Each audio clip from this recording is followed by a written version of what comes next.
percaya. Biar yang lemah berkata, aku kuat dalam Dia.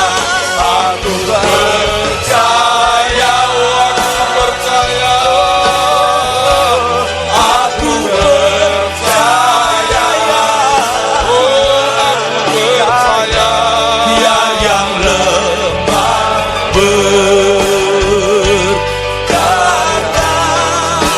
aku kuat dalam Dia. Aku percaya. Tuhan, kami mau berkata, kami mau percaya. Amin Tuhan. Kami percaya bahwa Tuhan memberikan kami kemenangan, bahkan lebih dari Amin. kemenangan. Kami percaya perlindungan Tuhan sempurna. Amin. Kami percaya rencana-Mu tidak akan pernah gagal dalam Amin. hidup kami. Kami percaya rancangan Tuhan selalu yang terbaik Ya, bagi amin. anak-anaknya. Mampukan kami Tuhan jalan bersama dengan Engkau, jalan sebagaimana yang Tuhan inginkan. Mampukan kami Tuhan untuk semakin hari makin didewasakan oleh Engkau sendiri. Amin. Engkau tolong kami mengerti akan kebenaran yang daripadamu, dan Engkau siapkan kami untuk hari-hari mendatang. Kami percaya ada yang besar yang Ya. Tuhan ingin berikan buat kami. Amin Tuhan, amin. Di dalam nama Tuhan Yesus. Dan semua kita berkata, amin.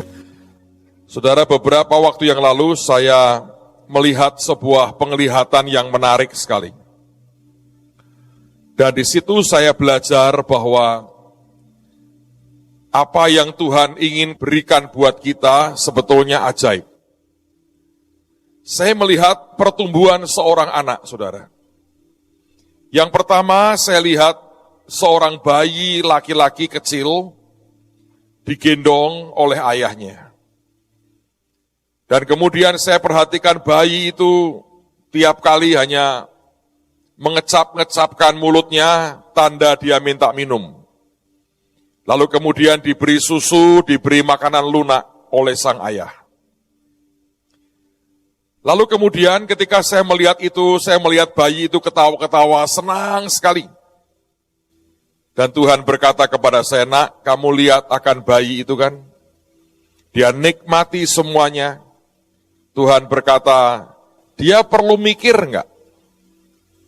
Enggak, Tuhan. Dia perlu kerja enggak? Enggak. Dia perlu merenungkan nasibnya tidak? Enggak juga. Dia perlu memikirkan masa depannya enggak, bayi itu? Enggak. Just don't worry, be happy. Ya toh? Kalau lapar, telat kasih makan, nangis. Kalau ngompol, enggak diganti popoknya, nangis. Kalau dia happy, dia ketawa-ketawa lucu. Dan semua orang senang. Lucu ya bayi ini. Tapi kemudian penglihatan itu berubah. Saya melihat anak yang sama sudah makin gede. Dan mulai diajari jalan oleh orang tuanya. Digandeng, dititah supaya diajari berjalan. Maka anak ini senang. Dia mulai ke sana kemari. Dia lihat dunia yang lebih berbeda. Dan dia mulai makanan yang lebih bervariasi. Dan Tuhan berkata, lihat dia tumbuh dengan baik. Lalu Tuhan tanya, dia perlu mikir enggak? Enggak. Dia perlu merenungkan hari depannya enggak? Enggak juga. Apa yang dia perlu? Ya, don't worry, be happy. Pokoknya ketawa-ketawa. Kalau dia kepingin apa-apa nggak diberi, ngambek nangis, teriak-teriak. Anak-anak itu sekarang ngerti bagaimana mengintimidasi orang tuanya. Ada yang dengan teori teriak, ada yang nangis, ada yang muntah. Mereka ngerti caranya, mana yang paling hebat untuk bisa membuat orang tuanya nuruti yang dia mau. Dalam perkembangannya saya lihat anak itu makin dewasa. Dia sudah bisa jalan, dia bisa lari, dia tumbuh sebagaimana anak-anak yang lain. Dan di situ kemudian saya melihat ayahnya seringkali mengajukan pertanyaan-pertanyaan. Dan Tuhan bertanya, apakah dia perlu mikir enggak? Saya berkata, mulai mikir Tuhan, tapi enggak banyak. Mulai mengingat enggak? Ya dia mulai mengingat, tapi juga tidak terlalu banyak. Dia mikir enggak ke depannya seperti apa? Besok makan apa? Belum, dia belum mikir. Dia masih terbatas kepada apa yang dia sukai. Lalu anak ini makin dewasa lagi. Dia mulai sekolah. Dan Tuhan tanya, dia mulai mikir enggak? Ya dia mulai mikir banyak. Dia mikir ke depan enggak? Ya sedikit banyak dia mulai mikir ke depan. Dia mikir enggak besok makan apa? Ya dia belum terlalu mikir, pokoknya dia yakin orang tuanya akan memberi dia makan. Lalu anak itu makin dewasa lagi. Jadi seorang pemuda yang gagah, yang keren sekali. Tuhan berkata, dia mikir enggak? Wah, dia salah mikir banyak lah. Ke depan dia mikir enggak? Dia mulai mikir ke depan. Besok makan apa? Dia mikir enggak? Ya kadang-kadang mikir, tapi makanannya bukan soal ada atau tidak, tapi mau makan apa. Beda kan? Tapi dia mulai mikir. Dia mulai ngitung. Dia mulai menimbang hari depannya. Sampai kemudian anak itu mencapai titik akil balik. Saya melihat dia berdua jalan dengan ayahnya. Dan ayahnya berkata kepadanya, umurmu sudah cukup. Sekarang aku mau kamu ambil bagian dalam tanggung jawabku. Dan rupanya ayahnya seorang pengusaha hebat. Dia berkata, aku mau didik kamu untuk menjadi partner kerjaku. Supaya kelak engkau bisa mewarisi semua yang aku punya. Maka sejak hari itu, anak itu menjadi orang yang dewasa. Pada anak yang dewasa dituntut untuk tanggung jawab berpikir, melihat akan semua keseluruhan usaha orang tuanya, meneliti apakah ada kebocoran, apakah ada korupsi, apakah ada pencurian, apakah ada perampokan, apakah ada yang tidak jujur dari karyawannya. Dia mulai ngitung semua bagaimana profitnya bertambah, segala sesuatu yang dipikirkan oleh orang tuanya sekarang menjadi beban pikirannya. Dan Tuhan berkata, dia sudah menjadi anak yang dewasa. Dan firman berkata, begitu kita dewasa, kita akil balik, maka kita berhak mewarisi akan kekayaan itu. Hidup kita sebagai orang percaya itu sama. Sebagian dari kita tidak pernah berpikir akan apa yang Tuhan kerjakan dalam hari-hari ini. Kita masih asik dengan hidup kita, kita enjoying ourselves. Kita menikmati akan kehidupan kita. Don't worry, be happy. Semua Tuhan sediakan buat kita beres pasti. Jangan menyalahkan kalau ada yang seperti itu. Artinya masih kecil. Dia belum mikir terlalu banyak. Tapi kalau kita mulai diberi Tuhan kepercayaan, memikirkan yang Tuhan pikirkan, mengerjakan pekerjaan Bapa, itu yang Yesus lakukan. Mulai bertanggung jawab dengan hal-hal yang menyangkut akan kerajaan Tuhan. Kita mulai memikirkan akan keadaan sekitar sebagaimana Tuhan memikirkan. Kita mulai memikirkan akan jiwa-jiwa yang terhilang seperti yang Tuhan pikirkan dan Tuhan ingin selamatkan. Kalau saudara bisa seperti itu, maka itu tanda bahwa kita orang yang sudah akil balik. Dan kita akan berpikir seperti Tuhan berpikir. Kita akan ambil sebagian dari tanggung jawab ilahi atas dunia ini. Dan kita mulai mengerjakan yang namanya pekerjaan Bapa. Dan untuk itu dibutuhkan sebuah kedewasaan.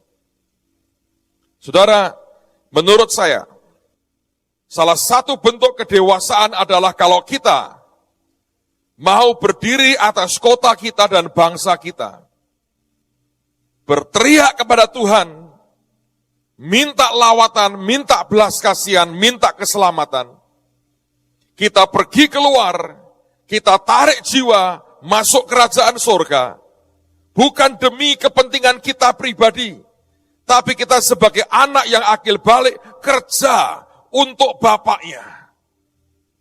Tidak ada yang lebih bahagia dari seorang yang sudah mempunyai anak yang dewasa, selain menurut saya melihat anak-anaknya bisa mengerjakan, ikut kerja, membantu akan orang tuanya.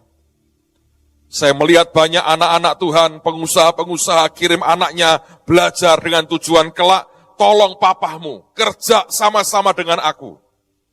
Dan begitu dia bisa didik anaknya, dan anaknya mau kerja dengan dia, luar biasa. Tapi sedih menurut saya, kalau bapaknya berhasil, anaknya kebanyakan ekstasi atau pakai ekstasi, sehingga gedek terus begini. Dan Tuhan berkata, tak berkati ya, gedek begini. Tak kasih jodoh ya, gedek begini. Umur panjang ya, gedek begini, saudara. Saudara, kalau kita memikirkan hal-hal yang dari Tuhan, maka itu artinya engkau dan saya orang yang bertanggung jawab. Tapi kalau engkau hanya memikirkan dirimu, tanda bahwa kita belum dewasa. Kalau kita mau terlibat dalam peperangan rohani, bukan hanya untuk kepentingan kita, tapi juga untuk kepentingan bangsa dan kota ini, maka artinya saudara orang yang dewasa. Tapi kalau engkau hanya memikirkan kesenanganmu sendiri, maka artinya kita bukan orang yang dewasa. Saudara, sebelum saya mengajak Anda belajar firman Tuhan, saya mau minta Pak Budon memberikan kesaksian. Saya heran, dia tidak pernah cerita ini ke saya baru tadi sekian menit yang lalu. Dan teman-teman di kantor berkata dia tidak pernah cerita. Tapi ceritanya, kesaksian pengalamannya ini saya minta diceritakan. Supaya saudara mengerti seril apa sebetulnya dunia roh itu. Ya, sekian waktu yang lalu saya sempat sakit, sempat masuk di rumah sakit. Yang aneh adalah hari pertama saya sakit itu, malamnya saya itu diajak malaikat jalan-jalan. Jadi saya lihat roh saya itu keluar dari tubuh saya. Terus saya batin, oh ini toh yang namanya roh itu keluar dari tubuh. Saya terbang, saya lihat rumah sakit di bawah, saya lihat tubuh saya di bawah. Saya wah, asik juga ya keluar gini, ada sayapnya, dikasih pedang. Tapi pikir, wah keren juga ya. Saya naik ke atas, saya terbang, saya terbang dengan malaikat. Kemudian malaikat itu berkata, lihat seluruh Semarang, apa yang sedang terjadi. Saya kaget ketika saya lihat ke bawah, saya lihat itu banyak makhluk-makhluk kecil. Makhluknya itu tidak besar, tapi bentuknya itu kayak di film-film kartun itu, bentuk setan-setan itu seperti di film kartun. Ya, tapi wajahnya mengerikan. Saya lihat mereka sedang berjalan-jalan di mana, di pinggir-pinggir mobil, nempel di bahunya orang, ada yang berterbangan. Terus kemudian malaikat, ayo aku ajak kamu lihat, mendekat. Saya dibawa ke satu orang, kemudian saya dilihatin, malaikat, kau perhatikan cara kerjanya. Saya lihat ada seseorang yang dalam kondisi normal, lagi jalan, lagi santai, lagi rileks. Kemudian ada setan ini, warna merah ini, nempel tiba-tiba di bahunya. Kemudian dalam waktu yang singkat saya lihat raut wajahnya itu berubah. Saya lihat, orang ini kok berubah, kenapa ya? Malaikat berkata, perhatikan. Ternyata setan kecil ini mulai membisiki sesuatu di telinganya. Orang ini tiba-tiba jadi marah. Saya mikir, oh ini caranya ternyata. Setan itu membisikkan sesuatu di telinganya, dan dia menanggapi, kemudian jadi marah. Ketika dia marah itu, kemudian dia ketemu dengan orang lain, tiba-tiba semuanya itu seperti dikendalikan oleh makhluk yang ada di bahunya. Saya mikir, wah betapa jahatnya ya mereka ini. Dan betapa tidak mengertinya kita ini tentang dunia roh. Pada awalnya saya itu orang yang tidak terlalu mengerti dan tidak terlalu, mungkin kalau dibilang tidak percaya mungkin lebih tepat. Karena ya, wong nggak lihat. Terus malam itu saya dibawa pergi. Itu yang saya lihat pertama itu. Kemudian yang kedua, saya lihat ada yang namanya itu betul-betul roh penguasa di atas satu kota. Itu bentuknya tidak kelihatan, cuman kadang seperti kabut tipis, seperti kalau kita lihat awan itu terbang rendah itu seperti itu. Saya bertanya, itu apa malaikat? Itu penguasa kota. Nanti kamu lihat kerjanya seperti apa. Saya lihat itu kerjanya itu dia bisa mengacaukan, bisa mengatur, jadi bisa mengacaukan satu kota. Saya lihat bagaimana dia bisa membuat dalam waktu singkat satu jalan itu jadi macet. Dengan apa? Dengan roh yang namanya kebingungan. Jadi di mimpi itu ada satu, saya tuh dengar ngomong gini. Ada pengendara mobil, saya mau ke simpang 5. Tapi itu jalannya bisa diputar-putar sampai tidak karu-karuan. Jadi semua orang itu akhirnya stuck di seluruh jalur itu. Sementara jalur yang lain itu sepi. Saya berkata, kok bisa ya Tuhan? Kok bisa begini ya? Nah, itu cara kerjanya. Kalau orang tidak percaya, tidak lihat yang kamu lihat, mereka tidak percaya. Oh, saya ngerti. Jadi bawa yang naik lebih tinggi lagi. Saya lihat di Semarang itu ada seperti sebuah kubah dari kaca. Saya tanya ke malaikat, malaikat ini kubah apa sih? Ini adalah kubah perlindunganku buat kota Semarang. Wah, hebat ya. Tapi saya batin dalam hati, kok dari kaca ya? Kenapa tidak dari yang lain? Karena kaca itu kan gampang pecah. Tapi terus malaikat ini, yuk lihat, ikut aku. Saya dibawa naik lebih tinggi. Saya lihat di atas itu sudah ada orang-orang seperti saya, punya sayap, bawa pedang, sedang berkumpul di di beberapa area. Saya dibawa mendekat, kemudian saya lihat bahwa ternyata mereka sedang melakukan sesuatu. Buat saya pertama kali lihat tuh aneh. Kok cuman gitu ya, main nempelin pedang di kaca, kemudian ngomong. Terus malaikat ini berkata, perhatikan apa yang mereka buat. Ternyata di atas itu saya lihat ada segerombolan setan, bawa palu, mukulin kubahnya. Ketika dipukul itu, tidak langsung bolong, tidak langsung hancur, tapi ada sedikit retak-retak. Ketika mulai retak ini, teman-teman itu mulai nempelin pedangnya dan berkata, dalam nama Yesus, setiap keretakan, setiap kerobekan ditutup dalam nama Yesus, oleh darah Yesus. Ketika dia tempelkan pedangnya dan dia perkatakan, itu terjadi seperti yang diperkatakan. Saya sampai berkata sama malaikat, kok sesimpel itu ya? Kok gampang ya ternyata ya? Tapi dalam hati saya ini masih tidak percaya. Nah itu mungkin dia sudah bertahun-tahun, engkau latih. Malaikat ini berkata, kalau kamu coba, bisa. Terus malaikatnya ngomong gini, lakukan saja. Perkatakan, lakukan. Ketika saya mulai dibawa ke tempat yang lebih sepi, saya lihat setan itu mulai mukulin. Malaikat yang berkata, ayo sekarang waktunya. Kamu ulurkan pedangmu dan kamu perkatakan. Saya coba, saya mikir tidak ada salahnya ya coba. Kalau gagal toh ya ada malaikat Tuhan, masa dia tidak bertindak. Saya ulurkan pedang saya berkata, dalam nama Yesus, setiap kerobekan, setiap celah yang terjadi ditambal, ditutup dalam nama Yesus. Ketika saya tempelkan pedang saya perkatakan, itu tertutup. Terus dia berkata, coba lagi, beberapa kali. Dan dia berkata, malaikat ini berkata, kamu lihat, sekarang kamu ngitung. Ngitung apa malaikat? Hitung itu. Orang yang menempelkan pedangnya dengan setannya, banyak mana? Saya kaget. Ketika saya lihat, ternyata yang menempelkan pedang dan yang setannya itu jumlahnya 1:3. Jadi orang-orang ini terbang dari satu sisi ke sisi yang lain, berterbangan. Mereka bekerja sangat keras. Terus saya tanya sama malaikat, kenapa kok bisa begini? Karena tidak ada orang yang mau berdoa buat kota ini. Jarang ada yang mau berdoa buat kota ini. Terus saya tanya, bagaimana cara berdoa? Seperti tadi yang aku ajarkan. Simpel. Nanti ada waktunya ketika engkau digerakkan oleh roh Tuhan dalam hatimu. Dia sedang berkata, berdoa buat Semarang. Walaupun 5 menit. Itu artinya besar. Itu artinya luar biasa. Itu artinya engkau sedang menutup sebuah kebocoran. Engkau sedang menutup sebuah lubang yang tidak pernah engkau tahu di mana tempatnya. Tapi ketika engkau lakukan dengan iman, dengan percaya, itu akan terjadi. Demikian yang terjadi.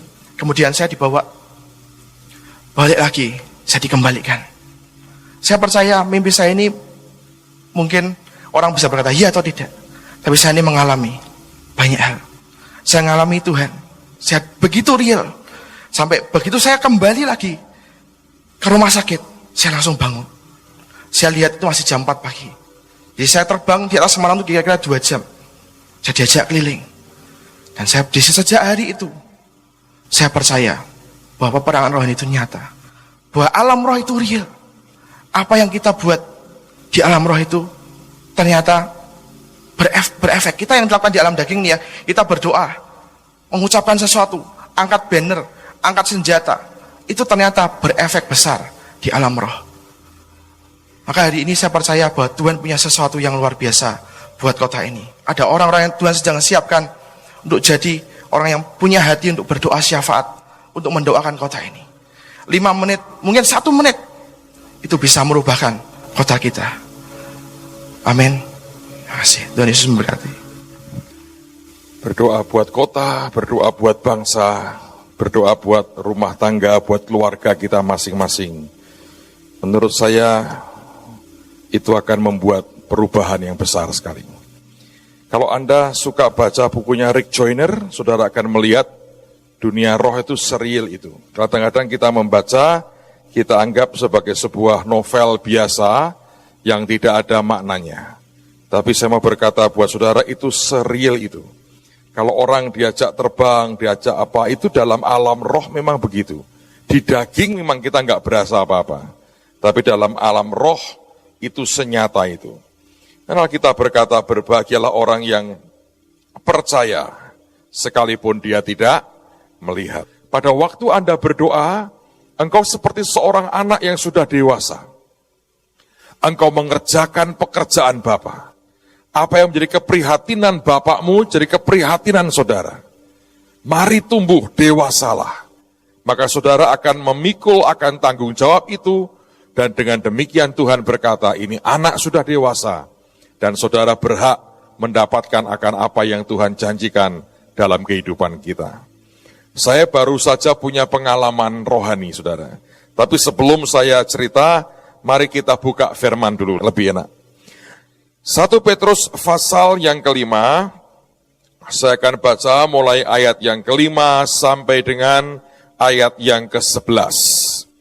Ini ada sebuah senjata ajaib dalam peperangan rohani yang harus kita miliki. Dan kalau tidak dimiliki, ini akan menimbulkan masalah. 1 Petrus pasal 5, perhatikan mulai ayat yang kelima. Saya harap Anda mengerti, surat Petrus ini ada di perjanjian baru, bukan di perjanjian lama. Kalau Anda berkata peperangan rohani perjanjian lama, mohon maaf, 1 Petrus pasal 5 ini perjanjian baru. Ayat yang kelima. Demikian jugalah kamu, hai orang-orang muda, tunduklah kepada orang-orang yang tua. Dan kamu semua, dia berkata, rendahkanlah dirimu seorang terhadap yang lain. Sebab, perhatikan, Allah menentang orang yang congkak, tetapi mengasihani orang yang rendah hati. Sebetulnya dalam bahasa Inggris dikatakan bahwa God gives the grace to the humble. Tuhan memberikan anugerahnya kepada orang yang rendah hati. Lanjutkan lagi, ayat berikutnya. Karena itu rendahkanlah dirimu di bawah tangan Tuhan yang kuat, supaya kamu ditinggikannya pada waktunya. Sebetulnya kalau Anda dan saya merendahkan diri kita, merendahkan hati kita, maka artinya itu kita mendapatkan anugerah Tuhan dalam kehidupan kita.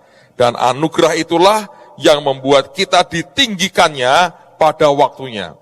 Segala sesuatu yang kita nikmati dari Tuhan, sebetulnya itu anugerah, itu pemberian yang dari Tuhan. Ayat yang ke-7. Serahkanlah segala kekhawatiranmu kepadanya, sebab ia yang memelihara kamu. Lalu ayat yang ke-8 dikatakan, sadarlah dan berjaga-jagalah. Dalam terjemahan lain dikatakan, biarkan kau berpikir dengan jernih dan waspadalah. Lawanmu si iblis berjalan keliling sama seperti singa yang mengaum dan mencari orang yang dapat ditelannya. Ayat 9, ini ayat peperangan rohani. Lawanlah dia. Bukan dikatakan Tuhan yang akan melawan dia, bukan. Alkitab berkata lawanlah dia dengan iman yang teguh. Sebab kamu tahu bahwa semua saudaramu di seluruh dunia menanggung penderitaan yang sama. Dan dikatakan, perhatikan, Allah sumber segala kasih karunia Dikatakan sebagai Tuhan yang adalah Tuhan dari segala kasih karunia. Dia mengatakan bahwa the God of all grace, Tuhan dari semua anugerah. Kita mengerti ada begitu banyak anugerah dan Tuhannya satu, Tuhan kita. Dia berkata bahwa Allah dari segala anugerah yang telah memanggil kamu dalam Kristus kepada kemuliaannya yang kekal, akan melengkapi, meneguhkan, menguatkan, dan mengokohkan kamu sesudah kamu menderita seketika lamanya. Ialah yang empunya kuasa sampai selama-lamanya. Amin. Saudara sekalian, kalau Anda membaca akan ayat ini, maka sebetulnya kuncinya ada pada anugerah sebetulnya. Nah, bagaimana orang itu terima anugerah? Orang itu terima anugerah untuk bisa menang dalam peperangan, untuk mengatasi semua masalah, butuh namanya anugerah. Tapi anugerah itu dapatnya dari mana? Dari sebuah kerendahan hati. Nah, kerendahan hati itu apa?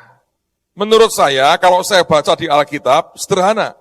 Kerendahan hati adalah sebuah kesadaran penuh dalam diri kita, bahwa kita ini memang tidak mampu melakukan segala sesuatu, kecuali Tuhan memampukan kita.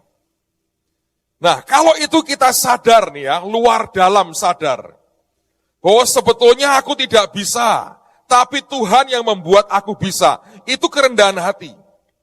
Setiap kali kita datang ke Tuhan dengan sikap seperti itu, maka saudara akan diberi Tuhan yang namanya anugerah. Alkitab mengatakan Tuhan memberikan anugerah kepada orang yang rendah hati. Nah, rendah hati itu artinya bukan orang yang hanya bungkuk-bungkukkan badannya, tapi orang yang sadar di pikirannya, di perasaannya, di jiwanya, di batinnya, bahwa sebetulnya kita ini punya begitu banyak ketidakmampuan. Dan itulah yang Paulus katakan ketika dia ngomong ke Yesus, Tuhan berkata, di dalam kelemahanmu lah, di dalam inability-mu, di dalam ketidaksanggupanmu, kuasaku itu sempurna. Kenapa sempurna? Karena anugerahnya. Nah, ini yang kemudian banyak orang salah mengerti. Lalu kita berkata, Pak, kalau semua anugerah, kita nggak usah ngapa-ngapain. Semua kan anugerah, ya itu boleh benar.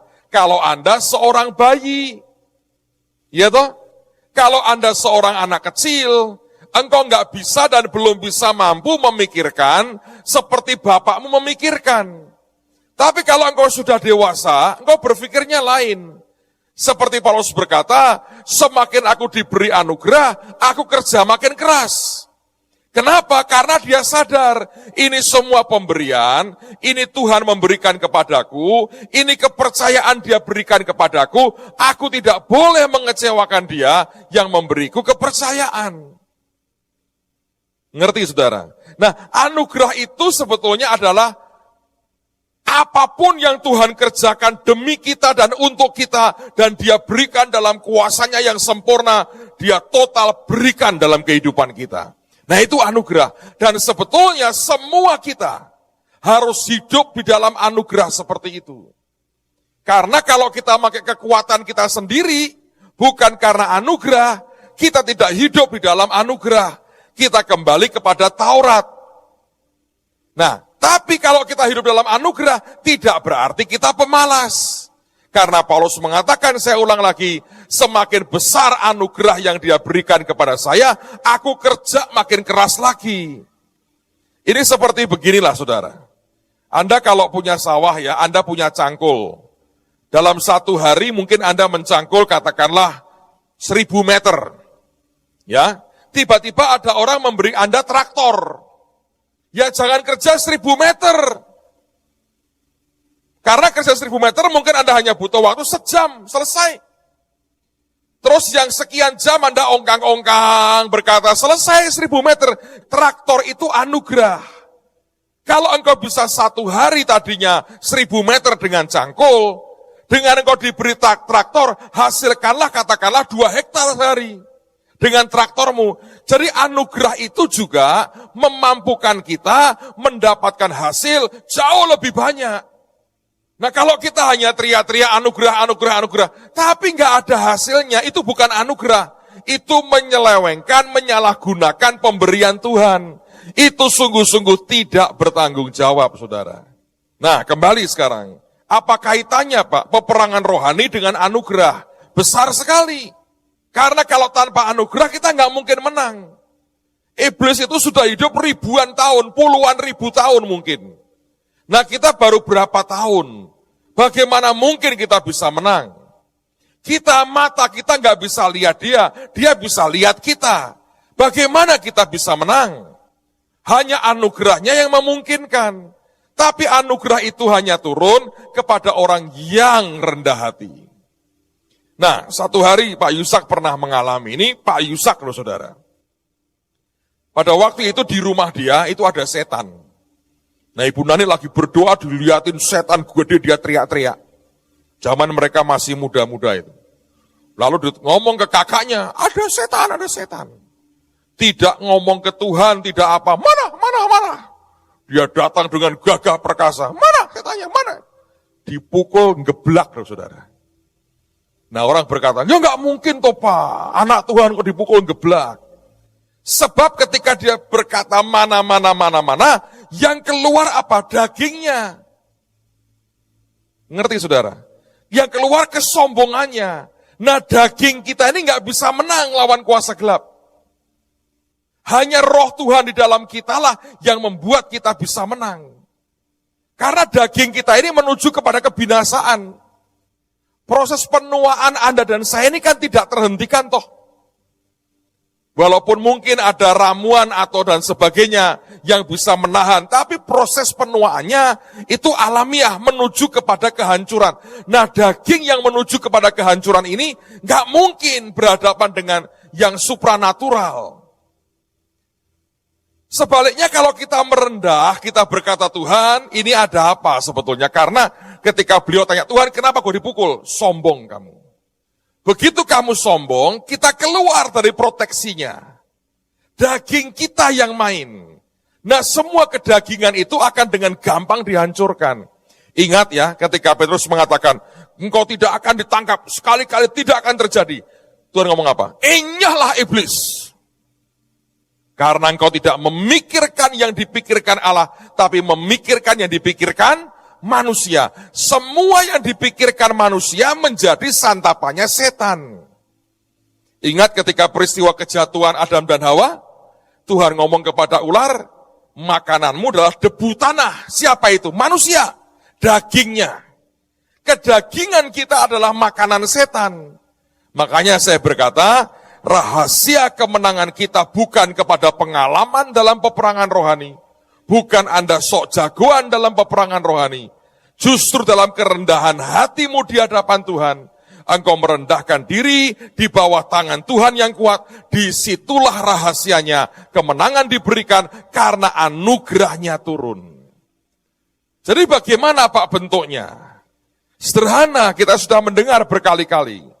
Kenapa kita diajari semua tanya Roh Kudus? Itu karena sikap kerendahan hati kita.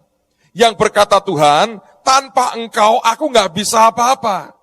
Dan segala sesuatunya aku minta engkau yang atur, engkau yang kendalikan. Karena kalau Tuhan yang perintahkan, maka yang bertanggung jawab Tuhan saudara.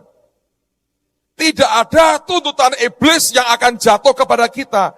Karena semuanya merupakan perintah Tuhan. Nah kalau itu perintah Tuhan, maka Tuhan yang tanggung jawab. Nah itulah sebuah proteksi yang sempurna dan luar biasa. Nah saya baru mengalami sebuah pengalaman. Sebetulnya yang dia ngalami ini bukan saya tapi anak saya yang laki. Dia hari-hari ini menuai. Waktu Imlek dapat angpau dari maminya. Terus dia doa, Tuhan berkata, persembahkan semuanya untukku. Lumayan, mulai ngerti memberi. Terus dia kasihkan semua angpaunya dari maminya. Terus dia bangga cerita sama saya, Pi, aku menuai luar biasa. Tapi dia menuai sambil nagih sebetulnya. Om, Tanto, gini, langsung gini tangannya, gini. Terus nagih. Dia nagih ke banyak orang. Pulang ini saya capek sekali, saya tuh ngantuk sekali saudara. Padahal belum terlalu malam lah. Mungkin badan sudah teriak minta istirahat lah.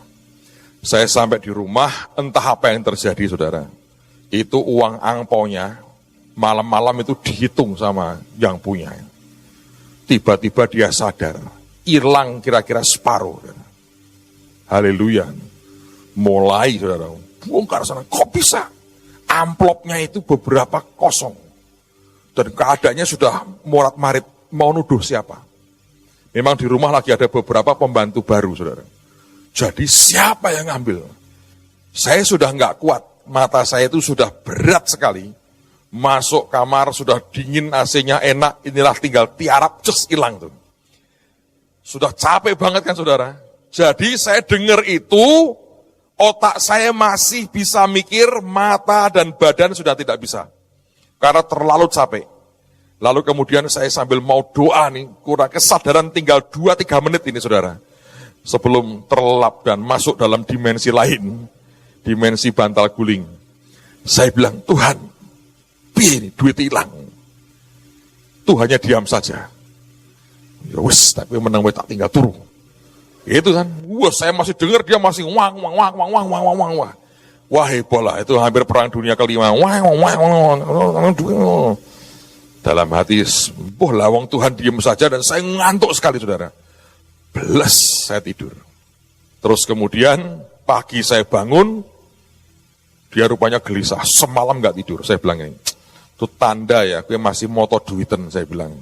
Duit hilang gelisah. Mungkin banyak temannya di sini itu. Kalau duitmu hilang, wak, bingung saudara.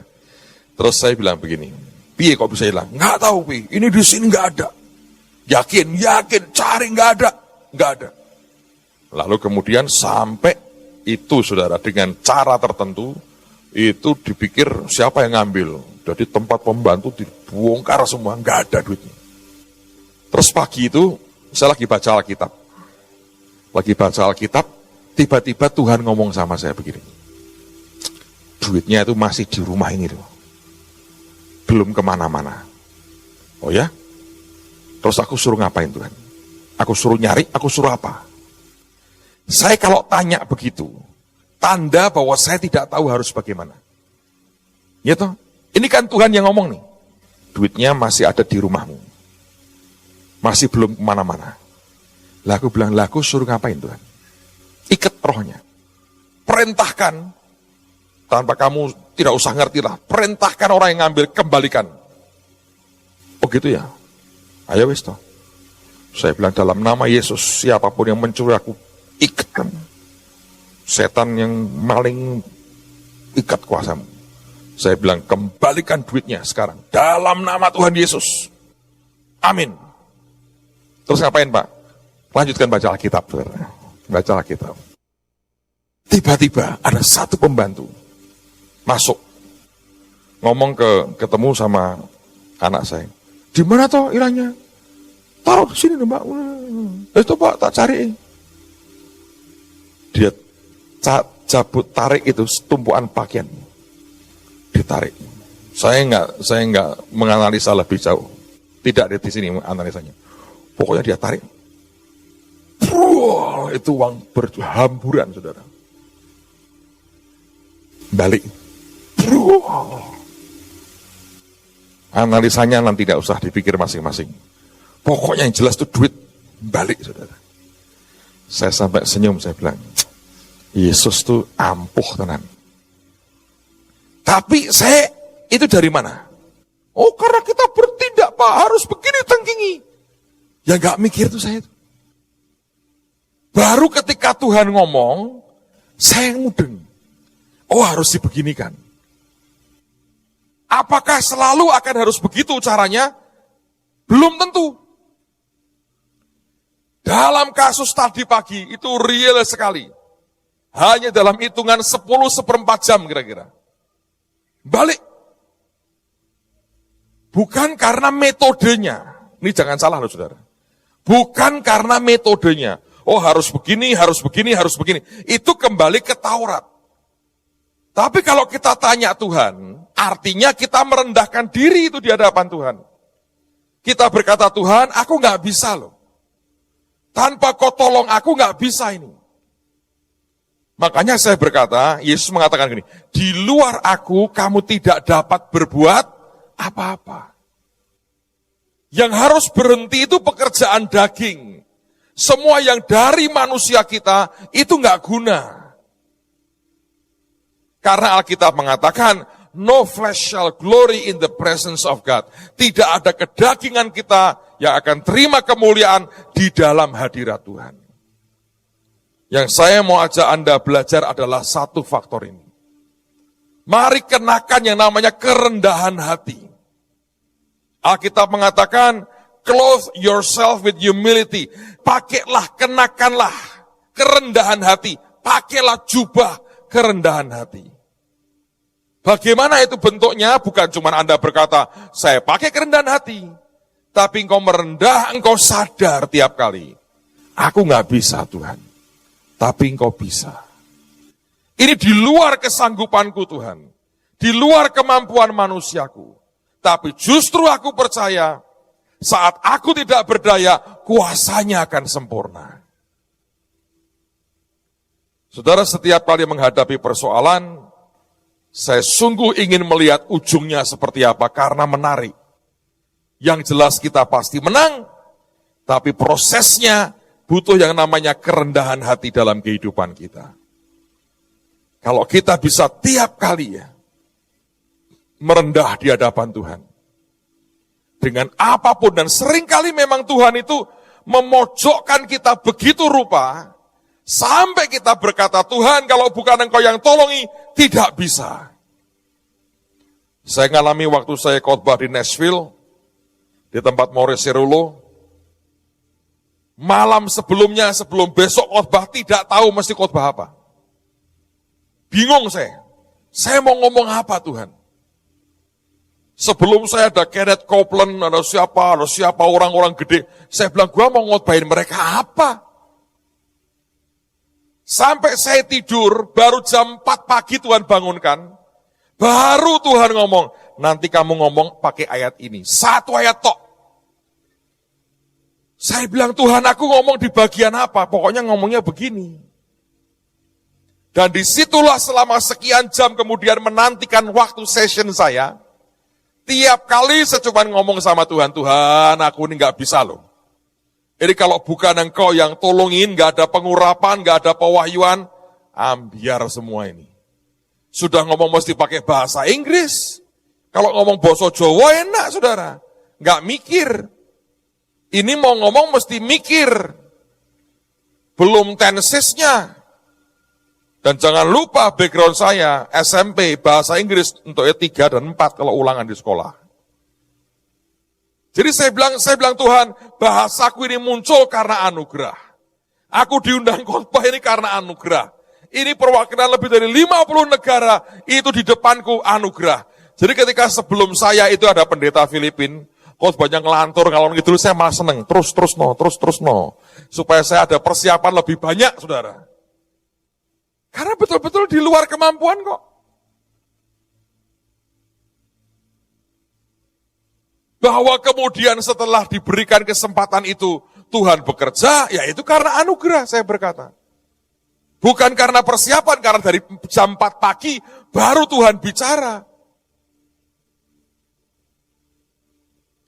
Dan seperti apa Pak berkatnya? Saya baru tahu hari ini. Morris Cerullo sudah kontak saya, kamu nanti bicara lagi ya. Jadi nggak terlalu jelek sebetulnya. Lumayan kan saudara? Dari mana Pak? Anugerah. Tiap kali sadar nih aku nggak bisa.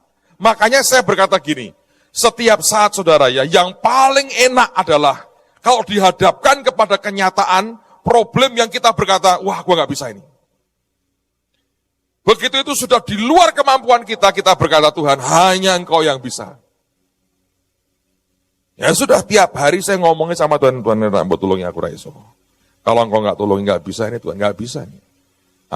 Saya jabarkan ke dia.